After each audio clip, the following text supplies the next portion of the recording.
Les armes autonomes, le plus récent bastion de l'élite financière mondiale, doit tomber.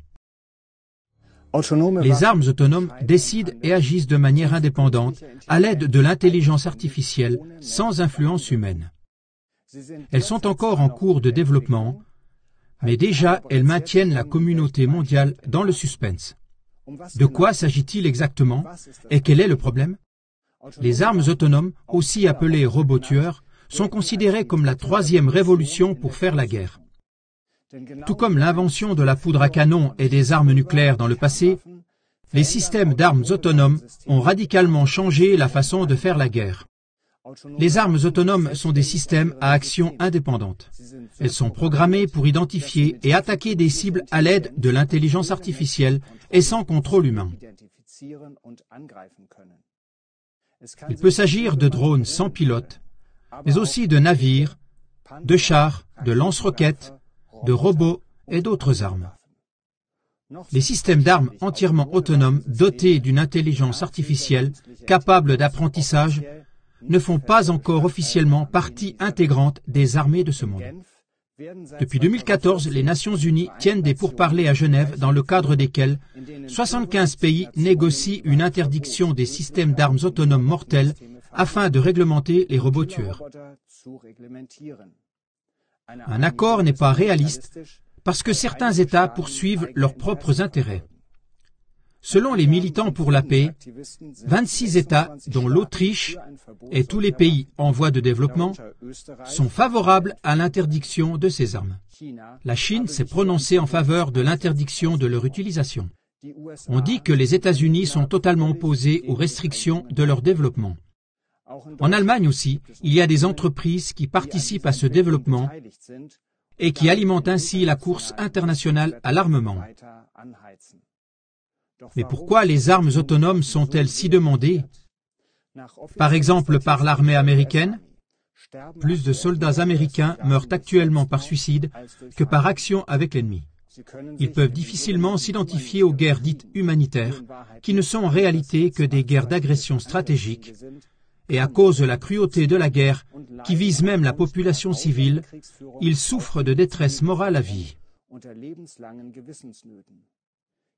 Un très grand nombre d'anciens combattants renvoient leur décoration parce qu'ils ont honte des actes de guerre et ils manifestent de profonds remords. Même les pilotes de drones, qui tuent depuis leur bureau comme dans un jeu d'ordinateur et qui ont tendance à avoir moins de compassion à cause de la distance qui les sépare des combats, sont épuisés après quelques années. Des décennies d'études psychologiques ont également montré que la plupart des soldats au combat ne tirent pas du tout sur les soldats ennemis, mais qu'ils les manquent délibérément. Cela montre clairement que l'homme n'est pas une machine de guerre au niveau de sa mentalité de base.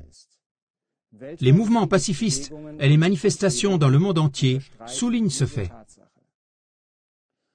Pour les bellicistes obsédés par le pouvoir et ceux qui derrière eux tirent les ficelles, il faut donc créer des systèmes d'armes autonomes, c'est-à-dire des robots tueurs qui fonctionnent sans faille et sans compromis, sans remise en question, sans compassion, sans conscience, notamment comme protection contre des masses de gens en colère.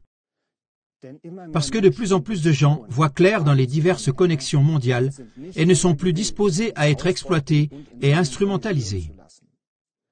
Le fait que le contrôle de l'ensemble du système monétaire, de tous les gouvernements, de tous les pays et de leurs ressources soit entre les mains de quelques familles ne sera pas acceptable à long terme pour l'humanité. Les militants pour la paix de toutes sortes et de toutes nationalités tirent donc le signal d'alarme. Le développement de systèmes d'armes autonomes doit être interdit dans le monde entier. Plus de 2500 chercheurs et 176 organisations dans le domaine de l'intelligence artificielle ont déjà signé un engagement volontaire de ne pas mener de recherche sur les systèmes d'armes autonomes mortels. Par leur signature, les participants s'engagent à ne pas les soutenir ni à contribuer au développement, à la production, au commerce ou à l'utilisation d'armes létales autonomes. Beaucoup de grands noms manquent cependant à l'appel. Ni Google, ni Google Holding Alphabet n'ont signé l'engagement volontaire. Boston Dynamics, fabricant de célèbres modèles de robots, n'est pas encore non plus sur la liste. Il n'y a pas non plus les multinationales de fabrication d'armes concernées. L'objectif des militants est donc d'avoir un effet bien au-delà du cercle des signataires en attirant l'attention du grand public sur les dangers des armes autonomes.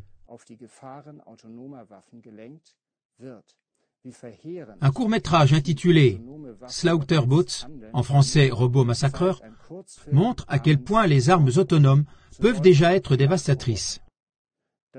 L'US Future of Life Institute, FLI, qui s'est fixé pour objectif de minimiser les risques existentiels pour l'humanité, a publié la vidéo le 12 novembre 2017, sur laquelle des millions de personnes ont cliqué en quelques semaines. Sous une forme fictive, cela donne un aperçu dissuasif de la manière dont, par exemple, les critiques du système ou les groupes ethniques indésirables peuvent être liquidés en un clin d'œil. Conclusion, arrêtez cette technique. Voici quelques extraits de la vidéo. Customer pilots directed almost 3,000 precision strikes last year. We're super proud of it.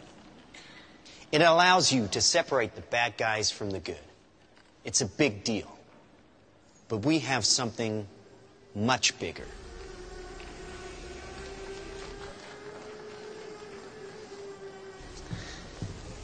Your kids probably have one of these, right? Not quite. Hell of a pilot? No. That skill is all AI. It's flying itself. Its processor can react 100 times faster than a human. The stochastic motion is an anti-sniper feature.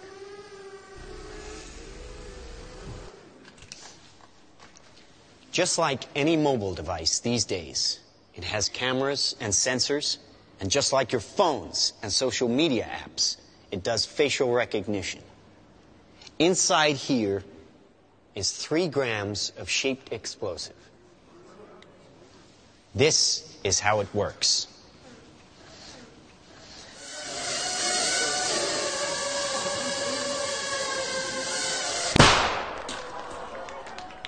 Did you see that? That little bang is enough to penetrate the skull and destroy the contents. They used to say guns don't kill people. People do. Well, people don't. They get emotional, disobey orders, aim high. Let's watch the weapons make the decisions. Now, trust me, these were all bad guys. Now, that is an airstrike of surgical precision.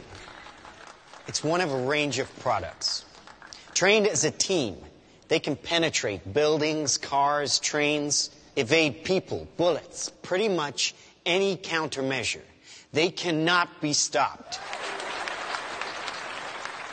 Now, I said this was big. Why? Because we are thinking big. Watch.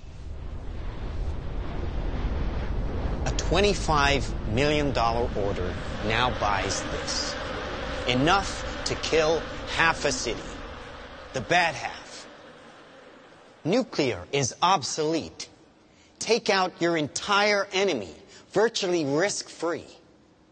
Just characterize him, release the swarm, and rest easy. Dumb weapons drop where you point them. Smart weapons consume data. When you can find your enemy using data, even by a hashtag, you can target an evil ideology right where it starts.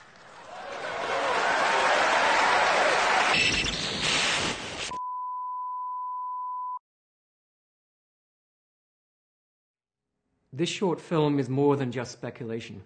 I'm Stuart Russell, a professor of computer science at Berkeley. I've worked in AI for more than 35 years. Its potential to benefit humanity is enormous, even in defense. But allowing machines to choose to kill humans will be devastating to our security and freedom. Thousands of my fellow researchers agree. We have an opportunity to prevent the future you just saw, but the window to act is closing fast.